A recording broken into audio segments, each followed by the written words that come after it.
इधर आ जी सर बोलिए। मैं शक्ति सिंह एरो बटाड़ा तनूर रोड बटाड़ा रोना। मेरा दलबीर सिंह एक बिंदा बावदला गूढ़ा सिंह रोने वाला उन्हें मेरे फ्रॉड किया। मेरे 50 लाख रुपया उन्हें सौदा किया जमीन के तो सारी फर्ज है। उन्हें अपनी जमीन कब्जा उनका मेरे अंब पटवार ने फर्ज कराया। जमीन उन्हें कुछ दी कसौड़ी लैंड रखवार दूही पटवार मतलब पटवार पे ही रखवार उनके अंदर सरदारे ने उन्हें 2.5 करोड़ लिया 2 करोड़ लिया किन्ना लिया उनके पैंथ भरे जमीन जिन्नी रजिस्ट्री हुई इन्नी उन्होंने पैंथ भरी जमीन दे चुके। सरदार 10-12 साल नहीं बोल रहे। 2 महीने बाद इन्हें क्या किया उनके पैंथ तरोड़ी जी जैसी बुलाई है। फिर सरदारें इंक्वायरी की भला रजिस्ट्री को ना फिर सरदार मेरे को आए उन्होंने पैसे गवाने वास्ता मेरे मेरा मोड़े चढ़ी है ये चीज़ है। करोड़ा रुपये उन्हें खादे मी 50,000 थोड़ा बाकी मैं आखा सरपंच 302 के अंदर है आखा बाहर आएगा तो पैसे लभ जाएंगे वो बाहर उन्हें कदों आना नहीं आना। किसने की है सर पूरी बात है नाम बताइए उनका क्यों की किस लिए किया ये कागज जो आपके नाम है कागज में जो रजिस्ट्री मेरे नाम की है। हाँ। लेकिन ज़मीन उसने अपने कब्जा उनका था कसौड़ी लैंड थी। हाँ। उसकी ज़मीन पे बेची उसने। हाँ। सरदारों को दी है उसने कसौड़ी लैंड ज़मीन। कितने साल हो गए? वो 12-13 की बात है। 12-13 साल के बाद क्यों मीडिया के सामने है? मीडिया सामने ता है उन्होंने सरदारी ने प्लैंथ भर जेड़े है बॉर्डरिंग की सरदार मास्टर है उन्हें पता पे साढ़े प्लाट साढ़े को सारा प्लाट अज 2 महीने बाद उन्हें JCB बुलाई है उनकी प्लाट त्रोड़ी जड़े वो लोग देखने गए देखे उनके प्लाट त्रोड़ी जड़े ने फिर मैं मीडिया सामने आया हूँ। अब क्या चाहते हो मैडम आप क्या इंसाफ चाहते हो? मैडम हम यही इंसाफ चाहते हैं कि हमारे साथ इंसाफ हो कि कोई इतना बड़ा करोड़ों रुपया खा के मेरे हस्बैंड को फंसा रहे हो। इतना बड़ा 2 करोड़ खाया उन्होंने 3 करोड़ खाया कितना खाया मैडम हमें नहीं पता कितना खाया उन्होंने। लेकिन हमें 50,000 देकर रजिस्ट्री इन्होंने दी 50,000 रुपया दे के हमें बोलते हैं हमारा 50 लाख रुपया बनता है मैडम।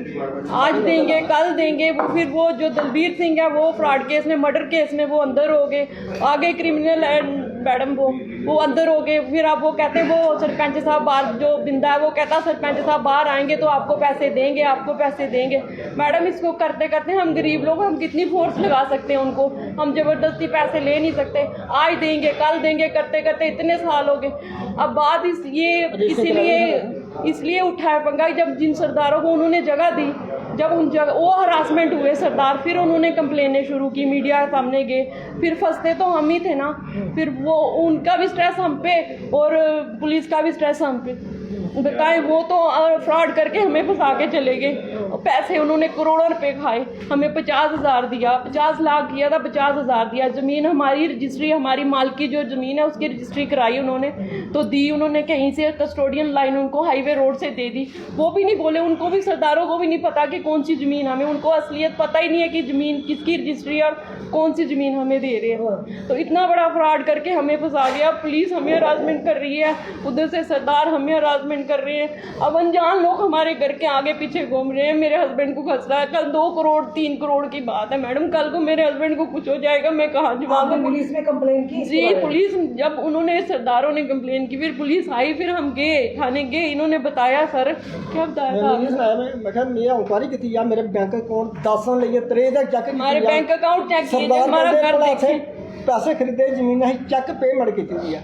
देखो दसने मेरे फोन से पैसे आए हैं अज भी कौन मैं दसना 2 कौन मेरे को 2 कौन मेरी इंक्वायरी की पर मेरे को किन्ने वो बाद जो मैं कोठी मकान बनाया एक कमरा में रहना जब मेरे को पैसे आने तो मैं गड्डी कार रखा वो क्रिमिनल है कल मरवा देंगे। मैंने कहा जाना मैडम जी छोटे छोटे बच्चे हम स्कूल जाने के लिए भी अपने इन पे डिपेंड है खाने पीने दिहाड़ी लगाएंगे तो कमाएंगे हम खाएंगे कहाँ से? मैं 50 लाख रुपया ले मैं कोई सर 2012 50 लाख लेना कितना कमाता बंदा आपको दिया कितना था? 50,000 दिया बाकी उसने रजिस्ट्री कर पैसे भी देने भैया आपको कहा कि रजिस्ट्री कर बाकी पैसे पेमेंट देके कितने देके पेमेंट नहीं पेमेंट देती ਉਹਦੇ ਬਾਅਦ ਜੋ 302 ਦੇ ਅੰਦਰ ਹੋਈ ਆ ਉਹਦੇ ਬਾਅਦ ये किसने कहा था हम आपको पैसे देंगे बाद में?